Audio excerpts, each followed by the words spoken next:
नमस्ते।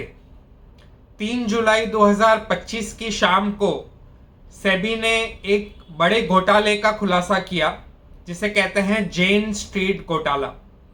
ये घोटाला काफ़ी बड़ा है, काफ़ी हजारों करोड़ रुपए का मैनिपुलेशन हुआ है और इसका एक छोटा सा असर शुक्रवार को देखने मिला, जहां नुवामा में 11% की गिरावट देखने मिली, एंजल वन में 6% की गिरावट देखने मिली, बीएससी के स्टॉक में 6.5% की गिरावट देखने मिली और ओवरऑल कैपिटल मार्केट इंडेक्स में 2.5% से ज़्यादा गिरावट देखने मिली सिर्फ एक दिन में।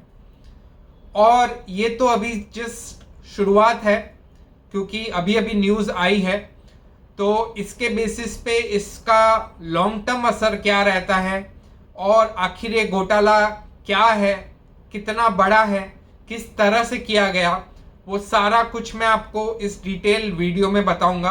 तो वीडियो को एंड तक अवश्य देखें ताकि आप भी समझ सके कि घोटाले किस तरह से किए जाते हैं और अपने आप को ज़्यादा से ज़्यादा सेफगार्ड कर सकें। भारतीय शेयर बाजार के लिए घोटालों की न्यूज़ कोई नई नहीं है। हर कुछ साल के बाद घोटाले सामने आते हैं और इसमें जो सबसे ज़्यादा जिनका नुकसान होता है वो छोटे रिटेल इन्वेस्टर्स या ट्रेडर्स का होता है। अगर आप 90 की दशक से देखोगे, तब से पहले हर्षद मेहता स्कैम, केतन पारेख स्कैम, सत्यम स्कैम, सहारा स्कैम, एनएसई कोलोकेशन स्कैम और अभी ये जेन स्ट्रीट स्कैम। तो बेसिकली जेन स्ट्रीट आखिर है क्या? तो जेन स्ट्रीट एक अमेरिका की प्रोप्राइटरी ट्रेडिंग फर्म है जो कि विश्व के अलग अलग बाजारों में ट्रेडिंग करती है और मुनाफा कमाने की कोशिश करती है।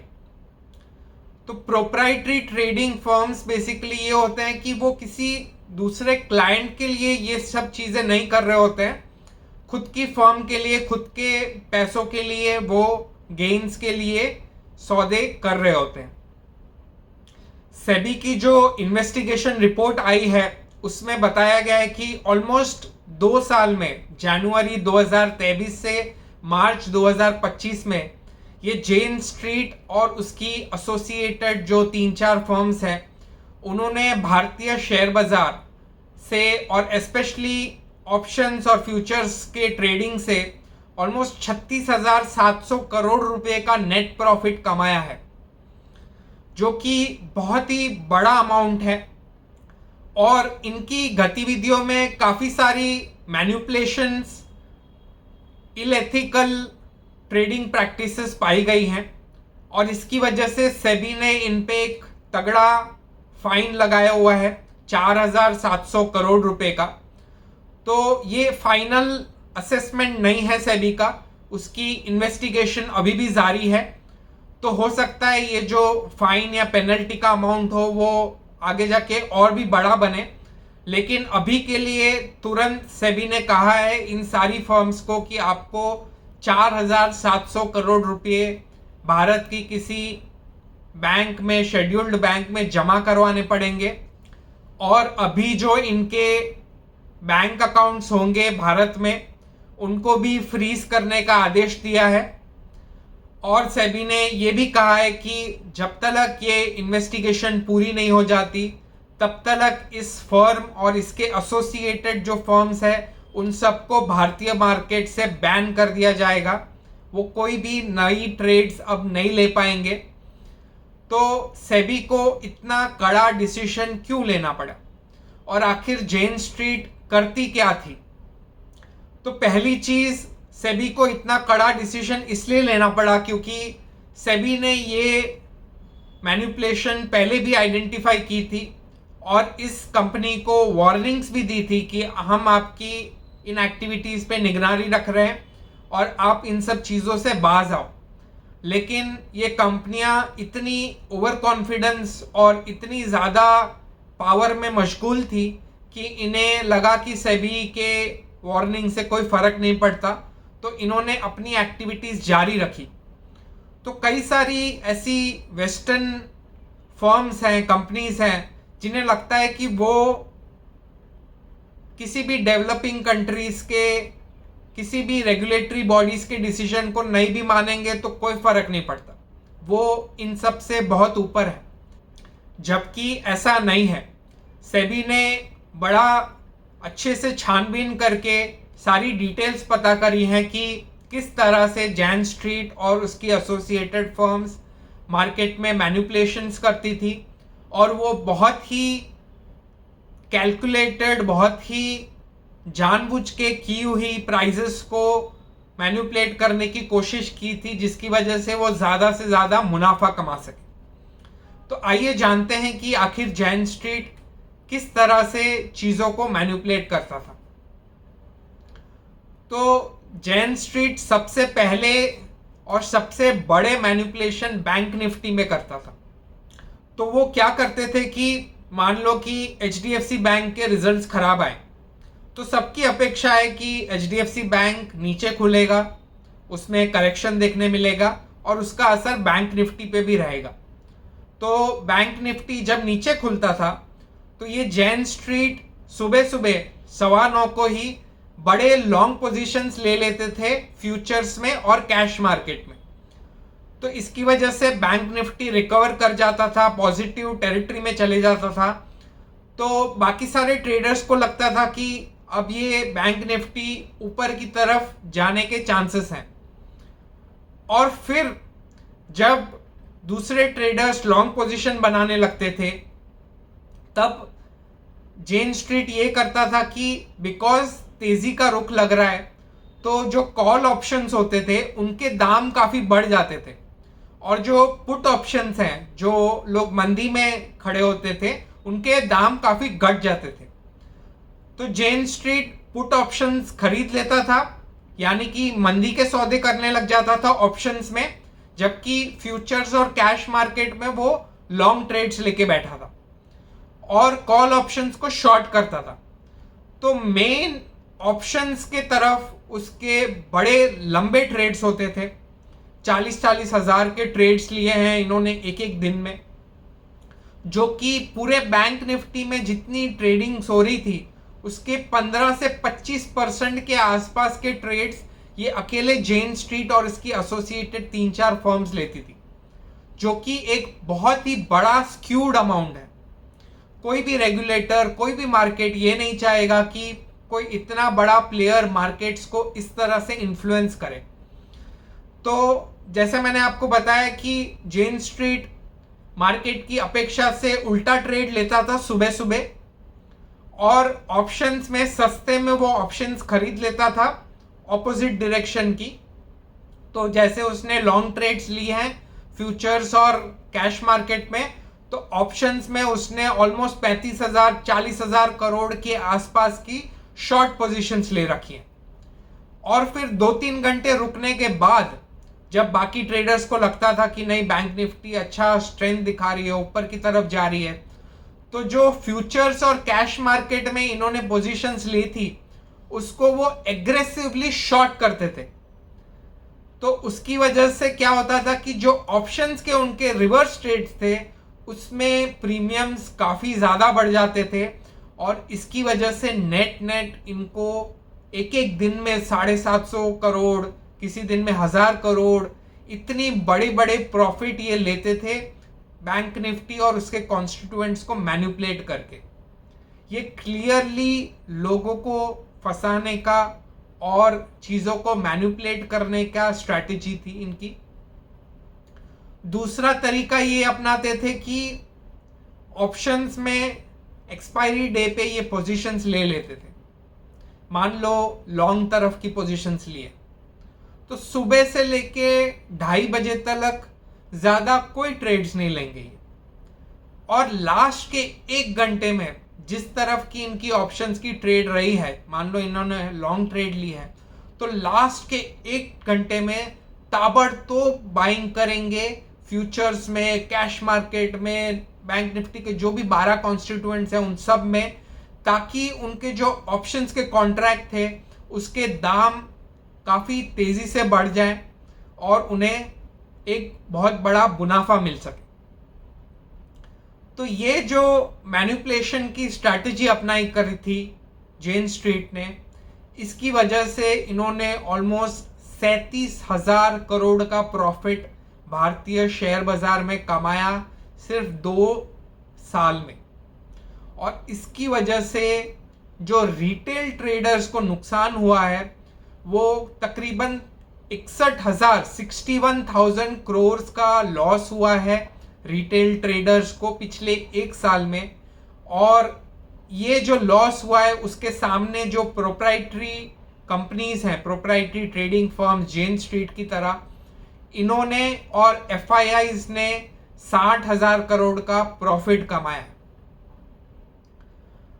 तो इससे सवाल उठता है कि ये घोटाला सामने आने से शेयर बाजार में क्या असर होगा। तो पहली चीज, सेबी की नज़र बहुत पैनी हो जाएगी, सिर्फ जेन स्ट्रीट नहीं बट बाकी भी ट्रेडिंग फर्म्स की तरफ, एफआईआईज की तरफ, कि क्या वो लोग भी इस तरह से मैनिपुलेशन करने की, लार्ज स्केल में ट्रेड्स लेके प्राइजेस को जानबूझ के मैनिपुलेट करने की कोशिश कर रहे थे क्या। तो जो फर्म्स ये सब गलत प्रैक्टिसेस में फंसे हुए हैं, अनएथिकल वे से ट्रेड करके किसी भी तरह से पैसा कमाने की कोशिश कर रहे हैं, वो शायद थोड़े सावधान हो जाए और ट्रेडिंग वॉल्यूम्स पे काफ़ी असर हो सकता है। तो जो कैपिटल मार्केट रिलेटेड थीम्स हैं, जैसे स्टॉक एक्सचेंजेस हो गए, जैसे ट्रेडिंग फर्म्स हो गए, जैसे प्राइवेट वेल्थ मैनेजर्स हो गए, उन सब पे असर देखने मिल सकता है। और जो ज़ीरोधा के फाउंडर है उन्होंने भी ये आशंका जताई है। तो अगले कुछ हफ्ते, कुछ महीनों में देखना होगा कि इन सब की वजह से ट्रेडिंग वॉल्यूम्स पे कितना असर होता है। और अगर ट्रेडिंग वॉल्यूम्स ड्राई अप होते हैं तो रिटेल इन्वेस्टर्स के वॉल्यूम्स पे भी असर हो सकता है।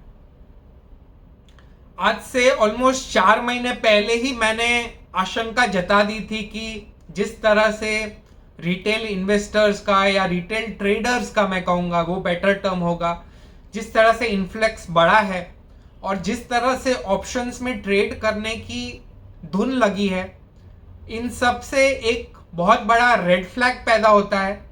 और चांसेस आर कि जो बड़ी फर्म्स हैं जिनके पास कैपिटल काफ़ी ज़्यादा है, वो मैनिपुलेट करके रिटेल ट्रेडर्स के पैसे अपनी तरफ खींच रहे हैं। रिटेल ट्रेडर्स का नुकसान पे नुकसान होते जा रहा है, जबकि ये जो बड़ी बड़ी फर्म्स हैं वो मैनिपुलेशन करके और अपने पैसों के दम पे ज़्यादा से ज़्यादा प्रॉफिट कमाते जा रहे हैं। और ये चीज़ सेबी की एक बहुत इंपॉर्टेंट रिपोर्ट में भी दिख रही है कि पिछले 3 साल में सेबी ने सारे ट्रेडर्स का एनालिसिस करके पता किया कि 93% से भी ज़्यादा लोग एफ&ओ में नेट लॉस ही करते हैं।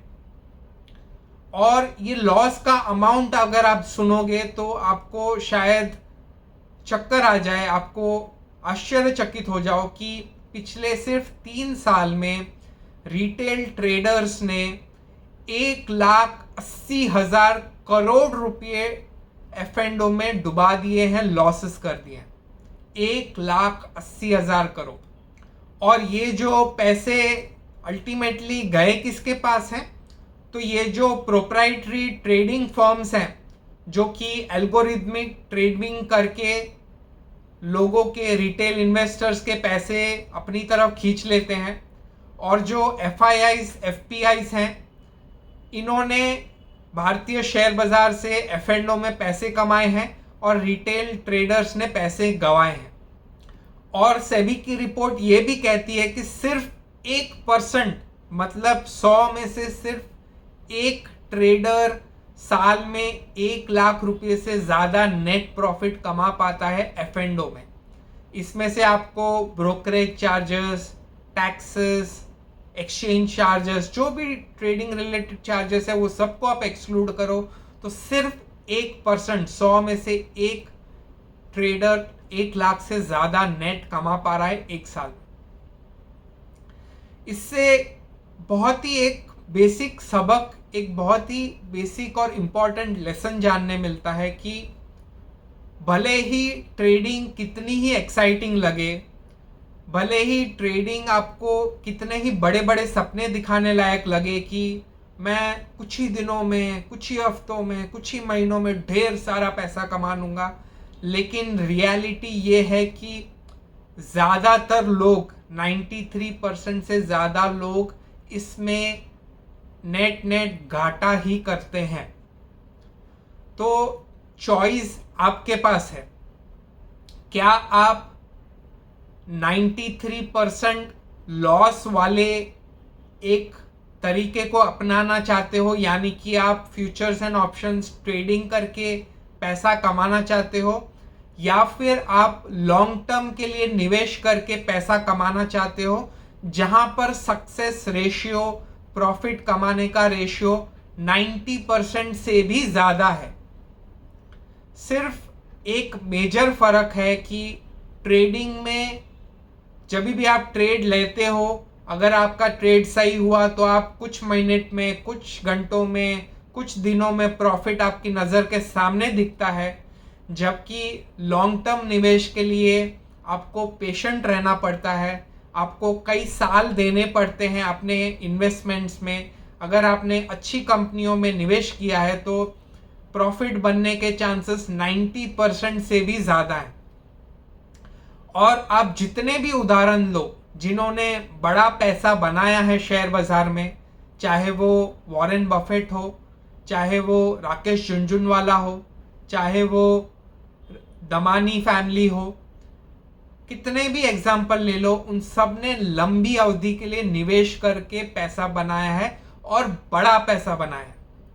तो डिसीजन आप पे छोड़ता हूं कि क्या आप उस रास्ते पे जाना चाहोगे जहां पर सक्सेस रेट 7% से भी कम है लेकिन झटपट चीज़ें होने के चांसेस हैं, या फिर आप उस रास्ते जाना चाहोगे जहां पर सक्सेस रेट 90% से भी ज़्यादा है लेकिन सिर्फ एक चीज़ आपको देनी है, वो है समय।